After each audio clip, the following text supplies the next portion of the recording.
વીજ બિલ બાકી હોવાના કારણે વીજ કર્મચારી દ્વારા આપણું કનેક્શન કાપવામાં આવે છે। જનરલી વીજ કનેક્શન બે રીતે કાપવામાં આવે છે। એક, પોલ પરથી સર્વિસ વાયર કાપવામાં છે અને બીજું આપણું વીજ મીટર કાપીને લઈ જવામાં આવે છે। જ્યારે પણ કનેક્શન પોલ પરથી કપાય છે ત્યારે તેને આપણે ફરી જોડાવવા માટે બાકી બિલ ભરવું પડે છે અને તેની સાથે રિકનેક્શન ચાર્જ પણ ભરવો પડે છે। જેવું જ આપણે બાકી બિલ ભરશું એટલે આપણને બિલ ભર્યાની પહોંચ આપવામાં આવશે।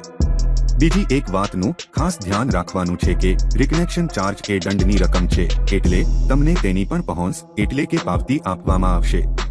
ત્યારબાદ તમારે વીજ કચેરીના કમ્પ્લેન સેન્ટર પર કનેક્શન ચાલુ કરાવવા માટે ફરિયાદ નોંધાવવાની રહે છે। ત્યારબાદ તમારું વીજ કનેક્શન કંપનીના નિયમ મુજબ ચાલુ કરવામાં આવશે। જ્યારે તમારા ઘરે કનેક્શન ચાલુ કરવા આવે ત્યારે તમારે કોઈ પણ ચાર્જ અલગથી ભરવાનો રહેતો નથી, જેની નોંધ લેવી।